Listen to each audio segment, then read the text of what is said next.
인권연대는 정부나 기업의 지원을 사양하고 오로지 시민의 참여로만 운영하는 100% 순도의 민간 인권단체입니다. 김영석 씨는 이 보수 뉴라이트에서도 별로 알려진 사람이 아니에요. 그러니까요. 저도 처음 들어왔을, 제가 처음 들어왔을 정도면은 그냥 아무 생각 없는 거죠. 뭐 긴거리 라인 걸려 있던지 뭐. 이게 윤석열이 들어오기 시작하면서 이 보수 전체의 역사, 맥락, 이념이 뒤죽박죽 돼가지고 이게 한번 터질 것 같았는데 이게 지금 터지기 시작한 거죠. 이거.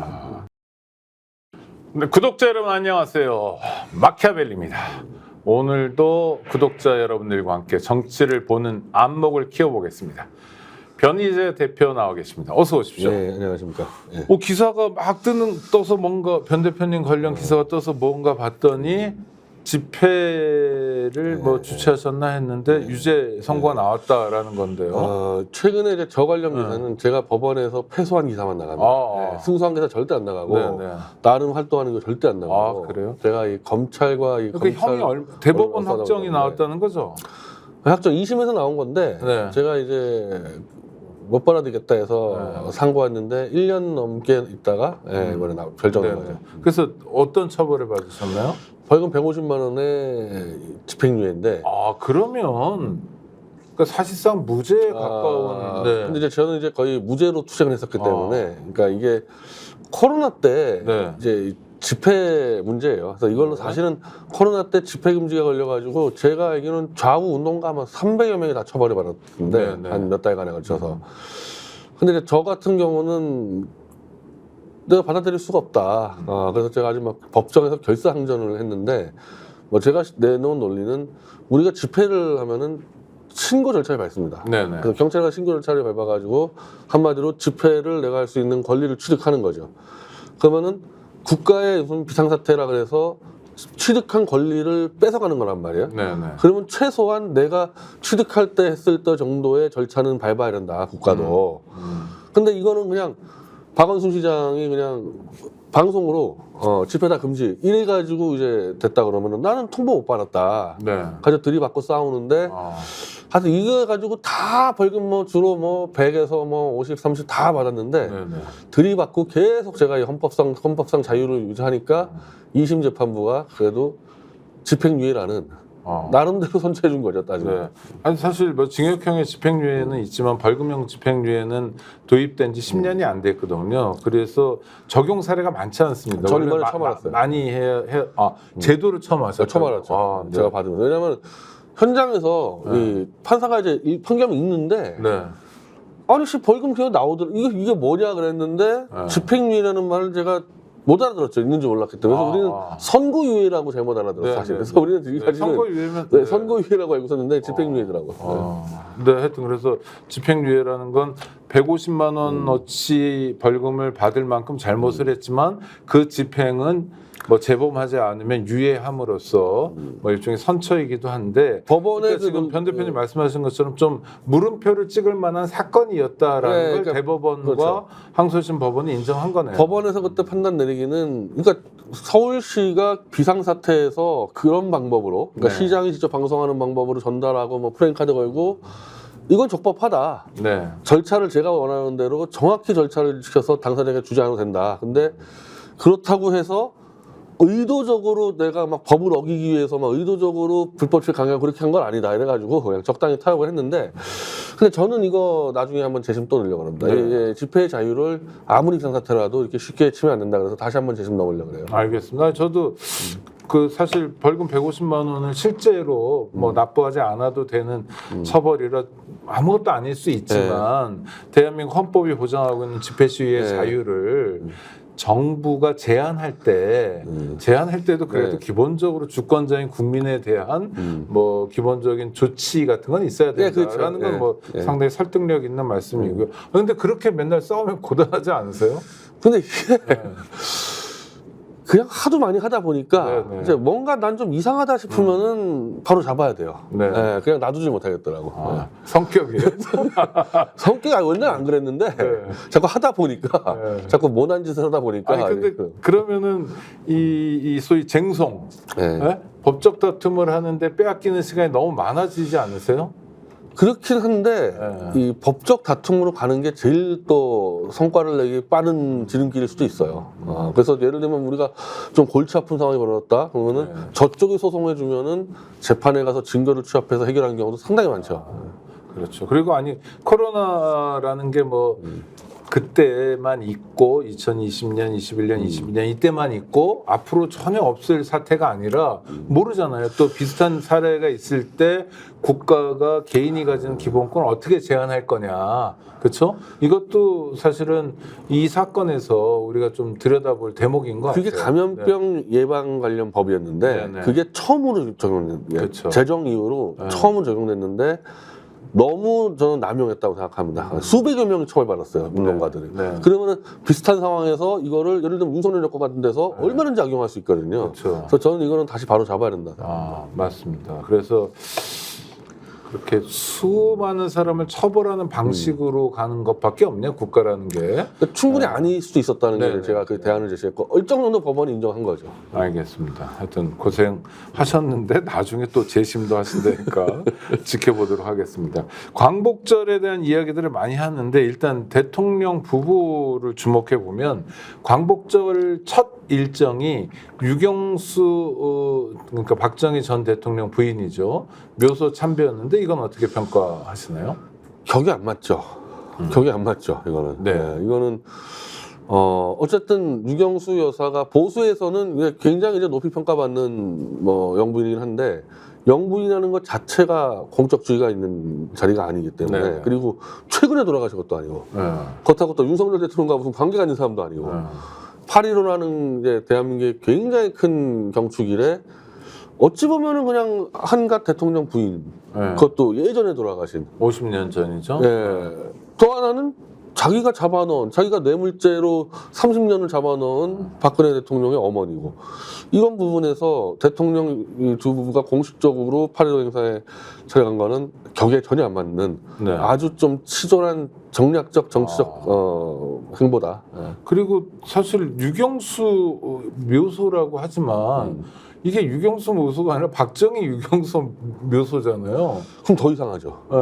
더 이상하죠. 사실은 따지면. 아니 그러니까 부인만 있는 게 아니라 같이 부부가 있잖아요. 그거 이제 그런 식으로 하기로 했단 말이에요. 박정희 대통령이. 그러니까 그게 격에 더 안 맞죠, 이러면. 그냥 차라리 뭐 그래서 그것도 이상한데 뭐 예를 들면 11.6대 또 박정희 묘소로 갔는데 사실 그것도 좀 안 맞는 네. 너무 오래됐거든요, 일들 같은 경우가. 그리고 자기 관계가 없는 일이고. 근데 8.15 때 유경수 여사를 제가 알기로는 현직 대통령이 유경수 여사를 참배를 한 게 없는 걸로 알고 있어요. 박근혜 대통령도 안 갔어요. 그렇죠. 네. 박근혜 대통령은 따님도 안 더 일부러 더 안 갔죠. 네네. 그건 남들이 안 갔기 때문에 남들이 전 대통령 안 갔는데 나만 가면 이상하다 해서 자기도 안 갔단 말이에요. 그리고 대통령이 일이 아니다라는 판단이 그렇죠. 있었겠네요. 근데 왜 갔을까요? 그리고 또 전화 통화도 합니다. 박근혜 전 대통령하고 전화 통화해서 어머니 돌아가실 때 기억이 생생히 난다 이런 얘기도 하고. 지금 뭔가 이 김경수 지사를 풀어주면서 뭔가 자꾸 이 불순한 정계 개편 얘기들이 튀어나오고 있거든요. 네. 근데 판을 뒤흔들려고 할 때 윤석열이 가장 신경 쓰이는 게 저 TK의 박근혜 문제이기 때문에 자꾸 그쪽을 잡아놓습니다. 이 총선 때도 총선 앞두고 박근혜를 한 달 동안 3번 만났습니다. 한 달 네. 동안 3번 만나서 결국에는 무슨 짓을 했냐? 유영화하고 공천 거래를 해버렸죠. 공천을 유영화를 불법적으로 이 경선에서 빼줘서 단수 공천을 주면서 박근혜가 선거운동 해주는 이런 거래한 거 녹취로 다 드러났거든요. 그래서 지금 갑자기 또 지금 김경수 지사 이 사면복권 문제를 갖고 정치권에서 굉장히 예민한 논의가 많이 나오거든요. 이때 또 박근혜로 간다 그러면 이거 나쁜 짓 한다고밖에 안 되죠. 아주 이 나쁜 짓 하려고 지금 마음 먹고. 아니 일단 하나하나 짚어보죠. 김경수 전 경남도지사 복권 문제 가지고 예민한 논의가 많이 나온다는 얘기는 무슨 얘기입니까? 저도 거기까지는 제가 제 영역에서는 직접 취재는 안 됐는데 네네. 서정욱 변호사라고 원래 제 태블릿 PC 변호사이자 네네. 지금 보수 전체에서는 목소리 톤 높은 분. 막 그냥 덤비는 사람 있잖아요. 네네. 막 덤비는 사람. 톤이 높은데. 그 사람이 어느새 이 범보수에서는 윤석열 여권에 가장 깊이 들어가 있는 사람이에요. 네. 그래서 내밀한 얘기를 많이 알고 있는데 일종의 스피커 역할을 하는군요. 그 사람이 하는 얘기가 양정철과 김경수, 박영선, 원래 양정철, 박영선 원래 얘기가 나왔던 사람들이잖아요. 네, 입각 얘기도 있었고. 그래서 김경수를 앞장 세워서 이 친문 세력과 윤석열 세력이 정계 개편을 한다. 손을 잡고 내각제를 네. 목표로. 그런 지금 판을 짠다는 거예요. 그런 판을 짠다. 그래서 이 얘기를 서 변호사가 했다는 네, 서정욱 변호사가. 아, 그러면서 네. 거기서는 한동훈 세력을 배제하고 한동훈 정권 제기된 상태에서 범보수와 범친문이 이제 내각제 정당을 만든다고 하는데 저는 현실적으로는 좀 말이 안 된다고 생각하지만 어쨌든 논의는 분명히 나오는 겁니다. 서정욱이 떠들었으면 논의는 있는 거예요. 논의는. 근데 그런 식의 정계 개편을 할 때 만약에 영남권의 어쨌든 지분이 가장 큰데 저 당에 네. 그 지분의 상징적 인물이 여전히 박근혜예요. 여전히. 네, 네. 만약에 박근혜가 야 안 돼 하면 이거 안 되는 수가 있거든요. 저희가 볼 때. 홍준표 대구시장이 아니라 박근혜 전 박근혜죠. 대통령. 여전히 박근혜죠. 네. 여전히 박근혜이기 때문에 박근혜는 미리 또 매수해 놓으려는 거 아닌가. 뭔가 또 주려고. 그래서 박근혜 전 대통령에게 이쁘게 보이는 거고 일종의 보수 결집에 대한 포석도 있다고 보는 건가요?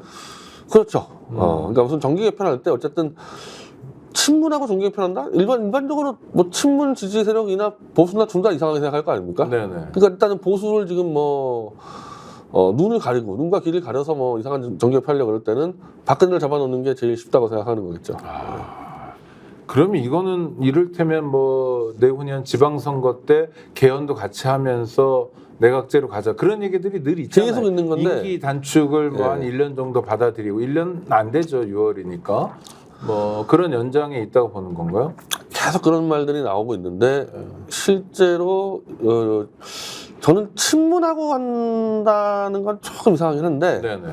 친문이 아니어도 하긴 한다고 저는 뭐 생각합니다. 이대로 갈 수는 없기 때문에 이대로 3년 못 가니까 아주 나쁜 방향의 이 정계 개편을 시도할 거라고. 그러니까 뭐 여태까지 뭐 음모론이라도 좋고 그냥 뭐 그냥 나오는 이야기니까 일단은 뭐 명확하게 취재는 또 취재하기도 어렵거니와 잘 안 되니까. 그런데 이거는 말씀해 주실 수 있을 것 같아요. 윤석열 대통령 입장에서 어차피 정치는 끝난 사람이잖아요. 그런데 이렇게 그 윤석열 이후에 대해서 대비하는 건 뭡니까? 근데 그건 원래 전직 대통령은 다 그랬어요. 그러니까 한국 대통령제가 단임제다 보니까 네네. 임기가 끝나면은 차기 대통령이 다 권력을 휘어잡아서 실제로 정치 보복을 하기도 하고 네네. 뭐 정권이 연장됐을 때도 막 그런 일들이 벌어졌어요. 비슷하게 노무현 김대중 관계도 그랬었고 이명박 박근혜 관계도 그랬었고 그러니까 정권이 연장돼도 저 모양인데 교체가 되면 뭐 어떤 일이 벌어질지 모르니까 네. 사후포석을 자꾸 하고 싶어 하는데 그 제일 좋은 사후포석이 내각제라는 거죠. 내각제가 하면 권력이 분점되니까 예를 들면 윤석열 입장에서는 자기가 친윤 세력이 있다고 생각할 거 아닙니까? 네. 그러면 내각제에서는 친윤 세력만큼의 지분을 갖잖아요. 대통령제는 무조건 차이가 다 100% 갖고 있는데 내각제가 되면 전직 대통령의 지분이 3분의 1 이상은 될 수 있는 가능성이 상당히 높다. 만약에 지금 내각제였다 칩시다. 만약에 내각제였고 정권 연장됐다 쳤으면은 문재인 세력이 얼마나 큰 지분 갖고 있는 겁니까, 따지면. 네.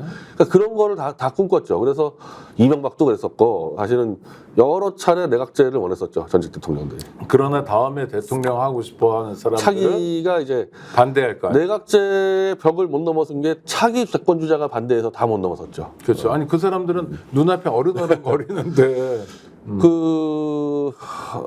이명박 때도 이명박 네. 때는 정말 세게 내각제로 들어가지고 그 비밀 사무실까지 열어가지고 아니 그리고 공개된 거는 저 노태우 3당 합당할 때 그렇죠? 내각제로 합당을 한 그 거잖아요. 아예 계약서까지 썼는데 그렇죠. 그게 찢어버렸고 공개됐고. 정권 절차가 찢어버렸고 이명박 때는 저 박형준 씨를 임명해서 내각제 개헌 사무실까지 냈었는데 네. 그때 가볍게 아웃된 게 박근혜가 무슨 소리냐 내가 집권하면 되는 데서 끝나버리는 거죠 그때. 네. 근데 그러니까 지금 잘 보면 알겠지만은 왜 이렇게 이재명 대표를 죽이려고 저렇게 지금 2년째 저거 지금 수사를 멈추질 않아요. 그렇죠. 지금 재판 6개인데 네. 이번 달에만 수사 2개 또 들어갔습니다. 새로. 네, 경기도 무슨 화폐 발행하고 네. 저 권순일 대법관의 재판 거래하고 또 들어갔. 근데 결국에는 이건 정치가 아니고 그냥 무조건 이재명이 끝내겠다는 거 아니에요, 이재명 대표를? 그 왜 그러냐면은 내각제로 갈 때 마지막에 문제가 되는 게 이재명 대표거든요. 유력 차기 대권 주자. 이재명 대표는 네. 공개적으로 반대 묻잖아요, 내가. 네. 네, 반대 묻지 않습니다. 그래서 이재명만 드러내면 가능하다 생각하니까 계속 이재명 죽이는 거예요. 나머지는 어차피 대통령 될 사람이 당장 눈에는 안 보이니까 당장 반대하는 사람은 없다. 내각제랑 코드로 보면 지금의 상황이 보일 수도 비슷하죠. 있겠네요. 예. 근데 만약에 지금 한동훈을 날린다는 것도 이제 한동훈이 혹시나 또 반대할지 모르면 아마 한동훈 날리겠죠. 여러분. 한동훈 대표는 존재감이 사라졌죠. 그러니까요. 없어졌죠. 예. 아니 그 김경수 전 경남지사에 대한 복권을 반대해서 그건 존재감이 좀 살 수도 있는 상황인데 그리고 한번 반대하고는 그냥 조용해지고 아니 자기가 반대했다가 뭐 홍준표 지사가 당신이 사면시켜주지 않았냐. 사면이 사면 때 사실은 복권은 네, 그렇죠. 국민대 별거 아니에요. 사면이 네. 문제고 사면이. 네. 풀어줬잖아요, 김경수 지사를. 네. 본인이 풀어줘 놓고 뭘 법무부 복권이 장관이었으니까. 복권이 아니. 그리고 뭐 김경수뿐 아니라 윤석열, 한동훈 자기들이 잡아놓은 박근혜, 이명박 사람을 다 풀어줬고 이번에 김경수 논쟁하면서 묻혀서 그렇죠. 원세훈, 현기환 다 풀렸지 않습니까, 네, 복권으로. 네, 네. 그러면은 한동훈이 이제 김경수만 반대하면 우습게 되니까 원세훈하고 현기환, 조윤선도 반대해야 되는데 이러면은 뭐 이명박, 박근혜가 날치고니 그러니까 깨갱해버린 거죠. 그러니까 한동훈은 윤석열과의 차별화를 하려니까 자기가 윤석열과 같이 나쁜 짓 한 게 너무 많고 네. 뭐 딴 거 해보려고 그러니까 다 같이 윤석열과 함께 잘 갔다 같이 공모했던 일들이 그래가지고 차별화할 수 있는 거는 지금은 하나도 없어요. 하나도 없습니다. 아니 그러면 그러니까 저 한동훈 저 대표가 김경수 전 지사에 대한 복권을 반대할 게 아니라 그거는 지금 대표님 말씀하신 것처럼 어정쩡하잖아요. 자기가 했던 지난날도 있는 거고 그러니까 좀 더 다른 영역에서 이를테면 미래라든지 혁신이라든지 좀 긍정 가치라든지 이런 거로 차별화하면 또 그래도 차별화될 가능성이 원래는 이제 이 차별화를 기대했던 사람들은 네. 김건희 문제를 차별화를 그것도 원했는데 중요하고요. 네. 저는 처음부터 어림도 없다 생각한 게 카톡 330개를 주고받은 사이인데 네. 윤석열 검찰총장 시절에만 한마디로 김건희의 지시를 한동훈이 따랐을 가능성이 상당히 높습니다. 공적 업무에서. 네네. 한동훈 말이 윤석열 전화하면 안 받는다. 한마디로 술 퍼먹고 있었겠죠. 근데 우리가 직장 상사가 전화 안 받는다고 그 부인한테 전화해가지고 물어봅니까? 그런 그렇잖아요. 모르겠어요. 한동훈이 네. 그렇게 전화를 안 받아가지고 네. 연락을 안 받아서 김건희하고 얘기했다 그러면은 네. 윤석열 술 먹고 쓰러졌을 때 김건희하고 논의했다는 거 아니에요? 그럼 만약에 지난번에도 김건희 문자 까가지고 좀 난리가 났었는데 검찰총장 시절에 김건희가 한동훈한테 지시하는 문자 3개만 까보세요. 한 발 끝나는 거죠. 그러니까 한동훈이 김건희를 친다는 건 불가능한 얘기예요. 아 그러니까 김건희 씨가 가지고 있는 핸드폰의 극히 일부만 공개해도 한동훈 대표는 집에 갈 수가 있다. 그렇죠. 예. 그러니까 원천적으로 윤석열 밑에서 나쁜 짓을 다 같이 했기 때문에 네. 차별화는 불가. 차별화를 해봐야 전두환이 노태우한테 용인해준 그 수준까지. 거기까지만 가도 천만다행인데 그나마 전두환이니까 그런데 내가 볼 때 윤석열은 그것도 못 해줄 것 같아요. 예. 광복절 얘기 한두 가지만 더 하고 싶은 전 길거리에서 현수막을 많이 봤는데 뭐 나라가 큰일 났다 1천만 명 모이자 그랬는데 그렇게는 절대 안 모였는데 전광훈 목사 쪽이 어제 10,000명 정도 모인 걸로 파악돼요. 그러니까 왜 그러니까 전 궁금한 게 왜 1천만 명이라고 그러죠? 근데 습성인가요? 원래는 6월, 7월 정도 제가 직접 통화도 했는데 네네. 윤석열 정권을 쓰러뜨리겠다, 못 참겠다 네. 이렇게 해가지고 5.16 혁명을 하겠다고 준비를 했었어요 분명히. 네. 근데 정광훈 목사 지난번에 그 총선 때 그 공천 헌금 받아가지고 지금 그 증거 다 갖고 있는데 예를 들면 정광훈 목사가 윤석열 타자투쟁 들어가면 뭐 100% 구속입니다. 그래서 저는 구속도 각오하고 하는가 싶었더니 결국 5.16도 없어지고 8.15 때 집회를 어제 간 사람들한테 물어보면은 뭘 때문에 집회인지도 모르겠고 막 화를 내는데 누구한테 화를 내는지도 모르겠고 그러니까 원래는 윤석열 타도 집회한다 그랬었거든요. 근데 네. 이게 지금 뭐 로비가 들어갔던지 정권에서 협박이 들어갔던지 이러면서 그냥 흐지부지 돼서 8.15 집회가 이제 보수에서는 3.1절하고 8.15를 제일 크게 하거든요. 네. 근데 뭐 무슨 테마인지를 지금 아무도 모르겠어요. 무슨 집회했는지를. 그러니까 길거리에 이를테면 태극기도 테마가 없고 또 하나 대통령도요 경축사를 하는데 보면 과거 얘기 전혀 안 하고 북한은 뭐 압박하는데 또 뭐 대화는 하겠다고 그러고 이렇게 왔다 갔다 하는 것도 있고 특히 일본에 대해서 훨씬 더 전향적인 입장이에요. 과거사 언급도 안 하고 이런 건 어떻게 봐야 되나요? 원래는 그 8.15 전후로 지난해에는 8.15 전후로 뭐 이념이 중요하다 뭐 어쩌고 해가지고 어찌 보면 강경 친일 노선 막 투쟁 선언하고 그렇게 했던 걸로 기억이 나는데 네. 올해는 이게 이 광복회하고 뭔가 꼬이면서 한마디로 윤석열 정권이 정체성을 지금 놓쳐버렸죠. 그러니까 최소한 이 친일 외교하고요. 네. 과거사 다른 문제입니다. 네. 윤석열이 뭐 과거사를 열심히 공부해서 무슨 식민지 근대화론을 공부해가지고 친일 가는 게 아니고 외교에서 친일 가는 거는 그냥 바이든하고 기시다가 짜놓은 한미일 동맹에 그냥 묻어가 버린 거예요. 그냥 시키는 대로 해버린 거지. 이게 윤석열의 과거사 의식 때문에 간 건 전혀 아닙니다. 네네. 윤석열은 제가 파할 때는 과거사 공부를 아예 안 해버렸기 때문에 그냥 일반 국민보다도 이 수준이 낮은 정도로 인식 가지고 있어요. 네. 그러니까 광복회장은 이종찬을 안 치고 독립기념관에 김영석 안 치는 게 가능한 겁니다. 아니 이종찬은 뭐 안 친 게 아니라 선거로 네. 이긴 근데 사람이니까. 사실은 뭐 그게 이제 뭐 거의 네네. 연결이 돼 있는데 네. 그걸 용납을 해줬기 때문에 가능하지. 네. 막으려고 마음 먹었으면 막았죠, 당연히. 네. 근데 예를 들면 이명박 같은 경우만 하더라도 이종찬과 김영석을 같이 앉히진 않아요. 네. 뭐 잡혀야 될 거 아닙니까? 이거는 완전 깡통이니까 상극된 사람들 앉혀놔서 싸움 붙어버렸잖아요. 싸움 붙으면서 광복회는 이제 윤석열에게 이제 당신 정체를 밝히라 요구하고 있고 어제 사실은 전광훈 쪽에서도 그 말은 많이 나왔었고 전광훈과 다르게 국본 집회에서도 윤석열 당신 지금 뭐냐 정체성이 뭐냐 도대체 과거사에 대해서 입장 밝혀라 해서 양쪽이 지금 같이 치는 형국이 돼버렸죠. 아니 그러니까 우리가 보수든 진보든 간에 일본 제국지의 식민지 침탈과 그다음 식민지 과정에서의 그 수탈에 대해서는 비판을 하는 게 일종의 뭐 금도랄까 그냥 기본적으로 그것만은 합의할 수 있는 선이잖아요. 근데 지금 붙어 있는 거는 건국 문제예요, 건국 문제. 네, 지금 윤석열에게 요구하고 있는 것들은 건국이 도대체 당신 몇 년도라 생각하냐고 양쪽이 물어보고 있는 거예요, 양쪽에. 네. 그런데 이종찬 뭐 전 국정원장이기도 하지만 사실 뭐 아주 짱짱한 독립운동가 후손이기도 하고 또 하나는 윤석열 대통령과는 굉장히 개인적인 신분도 있잖아요. 이철우 전대 교수. 법대 교수하고 거의 중마가 오니까 그때부터 자기의 정신적 멘토라고 주장을 했잖아요. 그리고 아버님 하는 사이인데 정치적으로 완전히 결별 국면이에요. 아니 그러니까 제 말은 정신적 멘토가 무슨 장난입니까? 이종찬을 정신적 멘토로 모시는 사람이 어떻게 김영석을 안 치냐고 이게. 그러니까요. 그게 정신적 멘토로 모신 것도 아닌 거죠 처음부터. 그냥 아무 생각 없는 거죠 아무 생각. 그냥 아는 친구 아버지 중에 유명한 사람이 이종찬이었다 이런 건가? 그거고 과거사에 대한 생각은 아무것도 없는 거고 그냥 내가 그냥 좋아하는 사람 안 치겠다 그럼 너네들은 자리 받아먹고 찌그러져 이런 자세니까 그게 양쪽 다 지금 이제 불만이 터져 나온 거죠. 제가 여쭙는 건 김영석 씨가 그렇게 중요한 사람인지 모르겠으나 이력을 보면 뭐 고등학교 교사도 하고 총신대 교수도 짧게 하고 뭐 이랬던 분인데 하여튼 이종찬이랑 거물과 바꿀 정도의 자리는 아닐 거 아니에요. 이게. 근데 사실 김영석 씨는 이 보수 뉴라이트 내에서도 별로 알려진 사람이 아니에요. 그러니까 저도 처음 들어왔을 제가 처음 들어왔을 정도면은 많이 활동하신 분은 아닌데 김영석을 앉혀가지고 광복회 전체하고 원수를 줬다. 그러니까. 네, 그러니까 이거는 그냥 너무 일을 가볍게 생각했던지 아니면은 뭐 우리가 모르는 김영석의 센 라인이 있던지 뭐 김건희 라인이 걸려 있던지 뭐 그렇겠죠.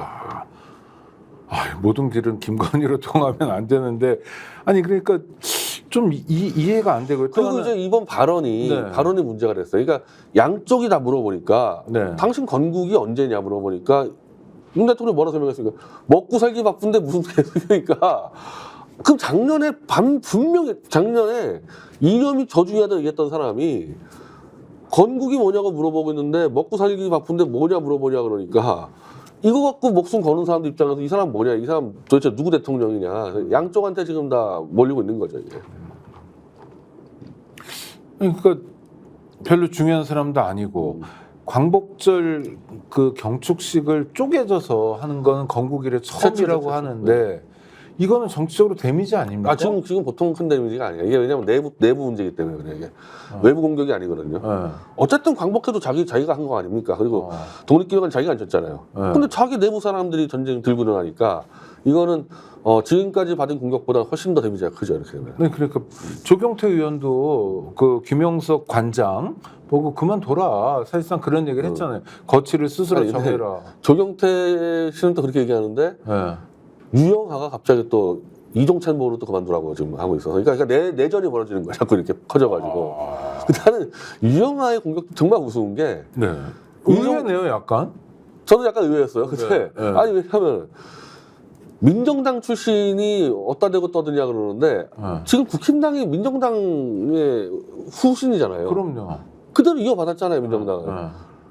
그 민정당을 그렇게 싫어하는 사람이 유영하 씨는 거기서 정치 왜 하고 있습니까? 그래서 아니 그러면 박근혜가 한나라당 대표를 할 때 그때부터 다 민정당 사람들 다 있었고 이제 나이가 들어서 그만뒀지. 네네. 박근혜 씨가 그때 당시 정치에 처음 들어왔을 때 다 민정당 사람이었지. 그 사람도 같이 했는데 언제부터 민정당을 이렇게 싫어했습니까? 그쪽에서. 그리고 민정당이라는 게 어찌 보면은 박정희 유신 체제의 산문으로 넘어간 거고 거기서부터 시작된 거 아니에요. 네네. 그거를 막 그냥 유영하 씨가 끊고 나오더라고. 그러니까 저는 이게 윤석열이 들어오기 시작하면서 이 보수 전체의 역사 맥락 이념이 뒤죽박죽 돼가지고 이게 한 번 터질 것 같았는데 이게 지금 터지기 시작한 거죠. 이거. 그러니까 신지호 전 의원 같은 경우도 이분은 정확하게 한동훈 사람이라고 볼 수 있는 분이잖아요. 근데 뉴라이트니까 네. 이 사람은 뉴라이트에 거의 자기 동네여서. 네, 자기 나와버리죠. 그래서 세게 반응했다. 세게 지금 눌러봤다 박은 거고.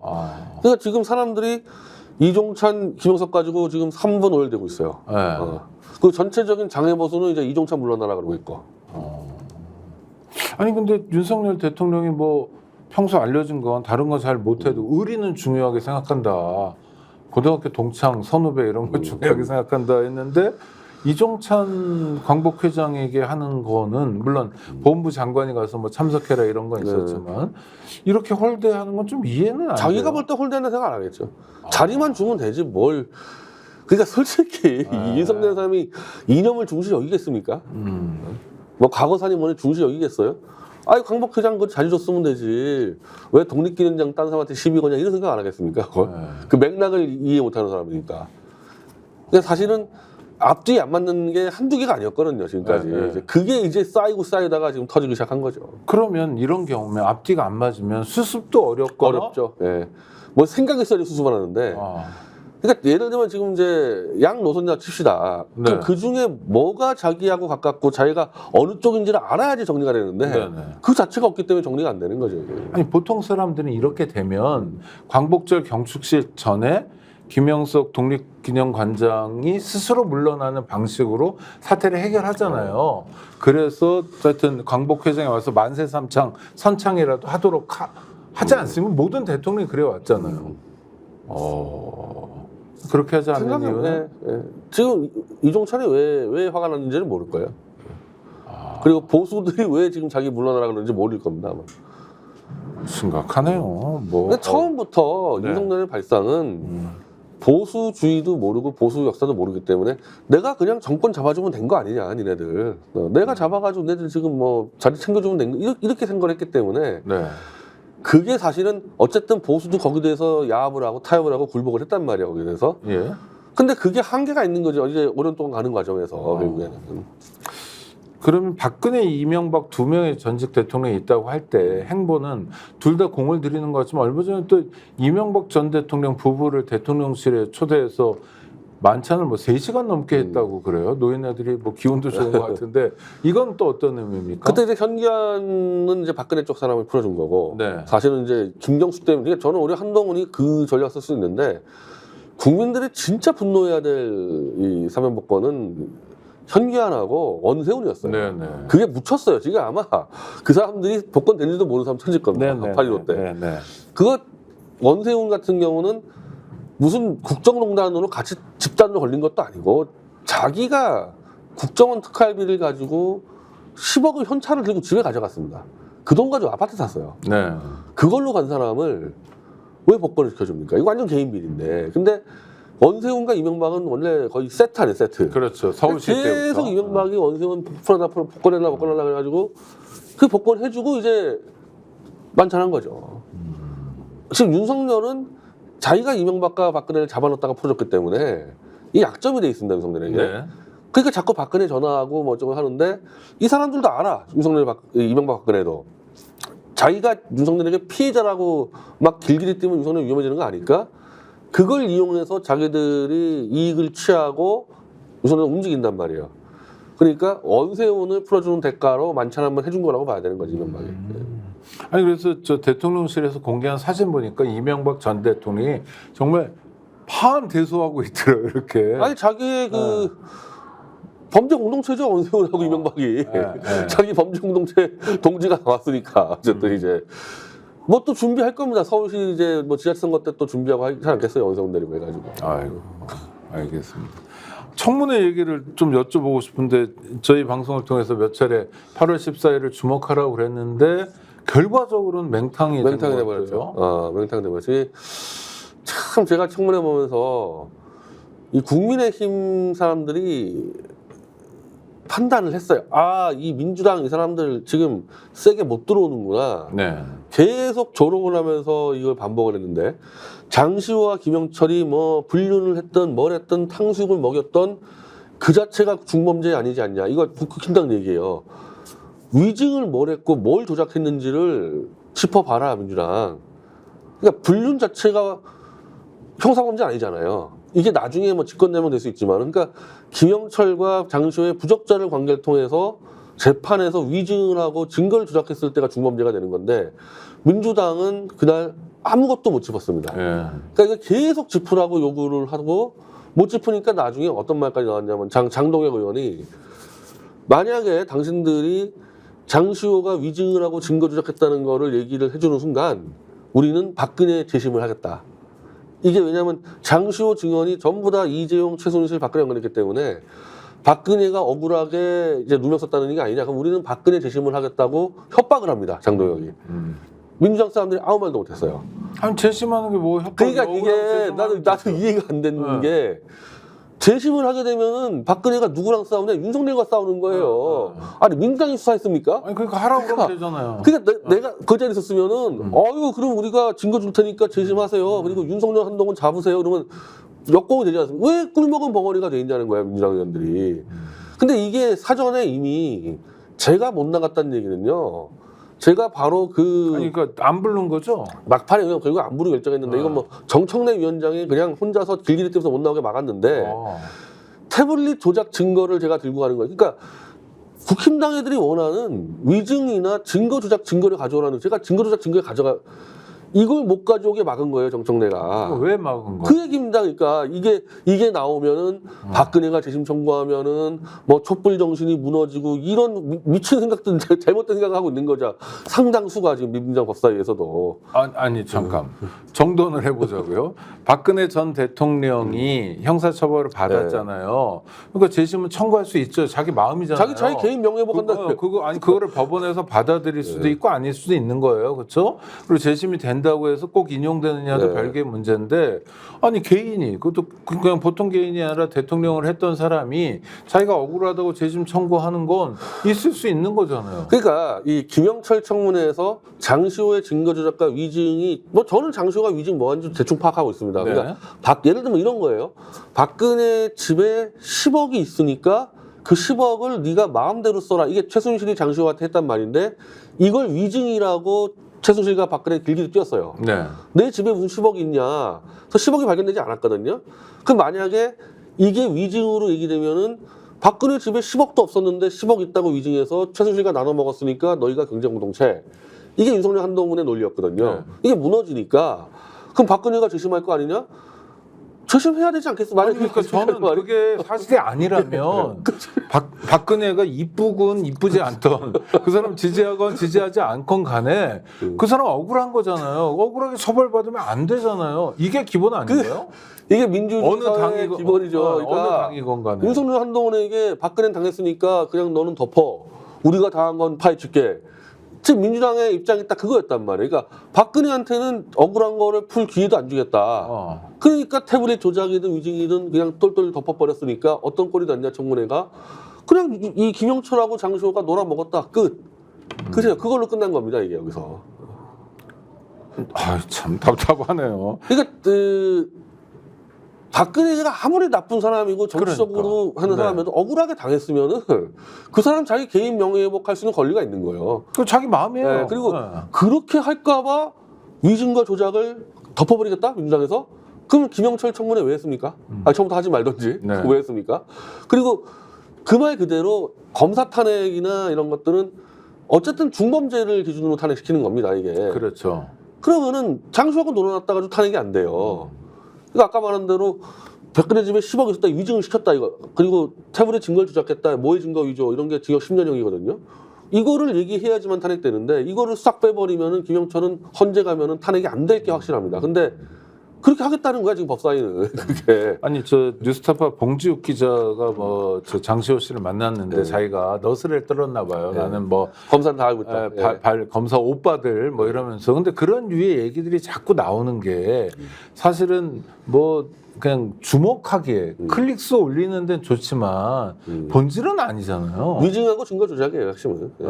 그래서 원래 김승원 그 법사위 간사가 처음부터 그걸 주장했거든요. 핵심은 위증하고 증거 조작이다. 근데 김승원 간사가 정말 여러 차례 얘기를 했는데도 결국 반영이 안 됐다는 얘기는 뭐 솔직히 정청래 법사위원장이 다 막았다 그냥 모든 거 싹 다 막았다. 정청래 법사위원장의 따옴표 치고 이를테면 정무적 판단.